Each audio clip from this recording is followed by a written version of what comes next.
Magandang umaga po sa inyong lahat. Magandang umaga po, Father. Sa ngalan ng Ama, ng Anak, at ng Espiritu Santo. Amen. Amen. Sinisimulan natin ngayon ang siyam na araw na ating paglalakbay patungo sa Kapaskuhan o kapanganakan ng ating manunubos. Kaya naman yamang ito ay pasimula ng ating pagdiriwang. Magandang isaalang-alang ang 3 punto na taglay at aral ng mga pagbasa para sa unang araw na ito. Ano nga ba ang 3 salita na dapat sa atin magpaalaala? Unang salita, pasinaya. Bakit pasinaya? Yamang tayo ay nagsisimula, magandang unawain.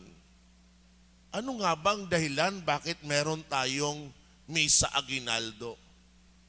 Ano nga bang dahilan bakit tayo nagtitipon sa madaling araw na ito? Mga kapatid, mahaba ang kasaysayan ng ating ginagawa sa araw na ito na kung tutuusin, pambihira para sa mga Pilipino. Dahil noon pa man, binigay na sa atin ang biyayang ito upang paghandaan ng Kapaskuhan, sasamahan natin ang pinakamahalagang babae na naging instrumento para sa kaligtasan ng sangkatauhan. At iyon ay walang iba kung hindi ang mahal na Birhen Maria. Kaya nga mapapaisip agad tayo, sa bilang na lamang ng pagdiriwang na ito, bakit hindi ginawang 3 araw tulad ng bilang ng banal na santo, 3? Bakit hindi ginawang 7 araw tulad ng bilang ng 7 sakramento? Bakit hindi ginawang 12 araw na paghahanda tulad ng bilang ng mga apostol? Bakit siyam? Ang siyam na iyan ay sagisag, simbolo ng siyam na buwan na pagdadalang tao ng mahal na Birheng Maria. Kung paano siya siyam na buwan nagdalang tao, ang siyam na araw na ito ay paalaala sa atin ng siyam na buwan na ang ating Panginoon ay nasa sinapupunan ng mahal na Birheng Maria. Pag pinag-uusapan naman natin ang tinatawag na termino, bakit iba-iba?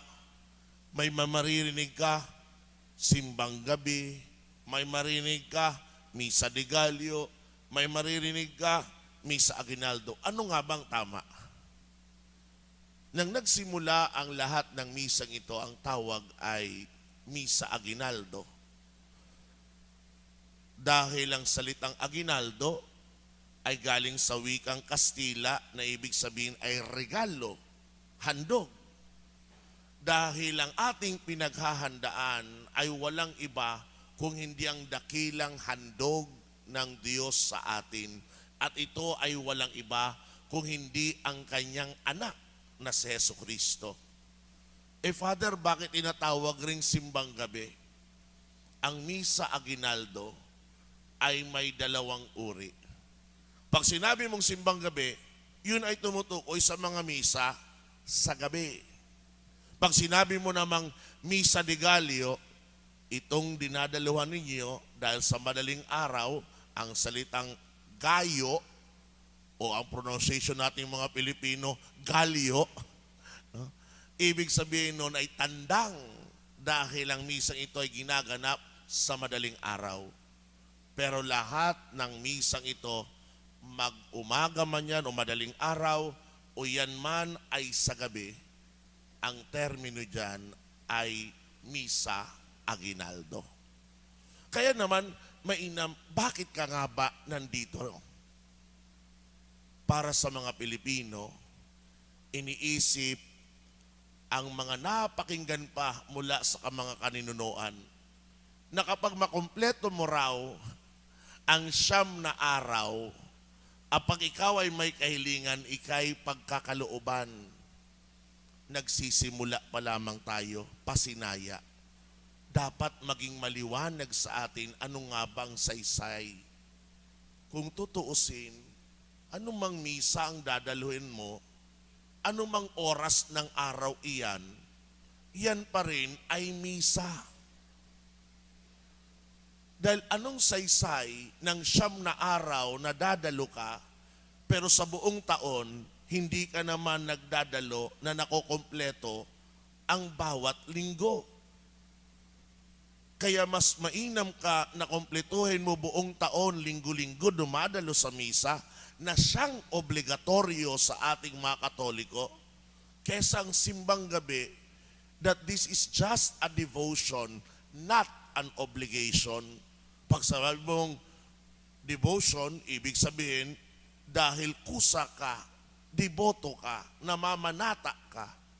Pero ang simbahan, hindi ito obligasyon sa atin. Yan ang mga bagay na dapat nating maunawaan bilang nagpapasinaya ng Misa Aguinaldo. Ikalawang salita na dapat nating isaalang-alang ay ang salitang pakikiisa. Bakit pakikiisa? Dahil ang isa na dumadalo ng misa, dapat siya nakikiisa. Hindi yung may iba pa siyang balak at nais habang dumadalo ng banal na pagdiriwang. Alam niyo po, may bahagi ko lang sa inyo, mahaba-haba ang pinagsamahan namin ng una nating obispo, ng pangalan ay ang Bishop Francisco San Diego, seminarista, diakono, hanggang naging pare, nandun po sa kanya, siya po yumauna. Naalala ko kapag simbang gabi, palagi yung sinasabi, may 3 uri ang simbang gabi. 3 uri ng taong dumadalo. Ano yun? Una, yung mga nagsisimbang tabi. Bakit simbang tabi? Kasi hindi naman talaga raw balak pumasok sa simbahan. Gusto nila nandun lang sa tabi ng simbahan, ni hindi nga nakikinig sa mga pagbasa, ni hindi nga tumutugon sa tugon na dapat gawin. Nandun sila sa tabi dahil ang inaantay, malay raw nila sa loob ng 9 na araw magkaroon ng katabi. Kaya ang naging dahilan para payagan ng magulang, nanay, tatay, magsisimbang gabi. Pero ang pakay, hindi naman makikiisa kung hindi inahanap na magkajowa. Mga kapatid, isipin natin ang intensyon bakit tayo nandito. Ang ikalawa, na uri raw ng mga nagsisimba, ay yung sabi niyang, simbang puto. Bakit simbang puto? Kasi hinahabol pagkatapos, hindi pa nga nakapasok simbahan, ay may puto bongbong, mamaya bibidadaanan kita. Malala pa ngayon, dahil sa social media, pag uwi, imbis siguro ang natutunang aral ang naalala, ang ipopost sa social media, first day, puto bongbong. Second day, bibingka. Lahat ng kakanin, naubos niya. Nagsimba ka ba talaga para sa pagsisimba? O yung sa tawag ng hinahabol ay ang kakanin matapos ang misa? Pakikiisa. Pero higit doon, kung tayo'y nakikiisa, dapat pinapakinggan natin ang mga pagbasa na ilalantad sa atin sa loob na 9 na araw na ito. Dahil tumutukoy ito at may kaugnayan sa kwento ng ating kaligtasan. Halimbawa na lamang sa araw na ito, unang pagbasa mula sa aklat ni Propeta Isaías. Narinig natin, propeta ang nagsabi. Bakit? Dahil dito ngayon, imumula tayo ng isang propesiya. Sa daming nabanggit niya, bigyan natin ng diin ang huling sinabi niya na ating napakinggan. Sabi rito, ipinangako pa ng Panginoon sa mga Israelitang ibinalik niya mula sa pagkakatapon na marami pa siyang isasama sa kanila para mapabilang sa kanyang bayan. Mapapansin nyo, binigyan diin na marami pang isasama ang Panginoon. Sino yung marami pa? Ito'y tumutukoy sa isang propesiya na darating ang araw, hindi lamang ang mga Hudyo ang kikilala sa iisang Diyos at magsasamba. Ito'y tutukoy ron sa iba't ibang lahi na manggagaling sa iba't ibang dako ng mundo, kasama tayong mga Pilipino. Nakikilalanin at sasambahin si Kristo. Isang propesiya ito. Kaya nga, pagdating sa Ebanghelyo, paulit-ulit nating naririnig ang salitang patotoo. Bakit?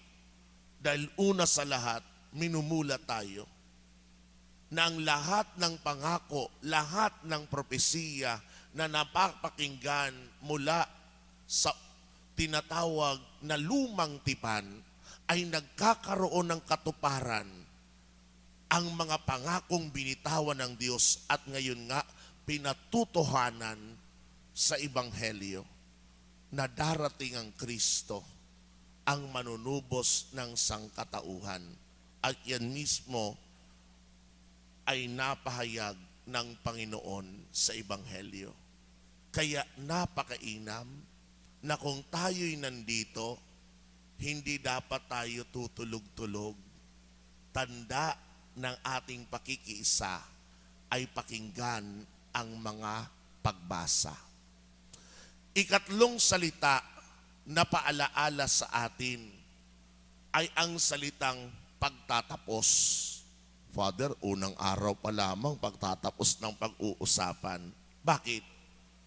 Dahil may kasabihan sa Ingles, it is always easy to start, but difficult to finish. Madaling magsimula, pero ang pinakamahirap ay magtapos.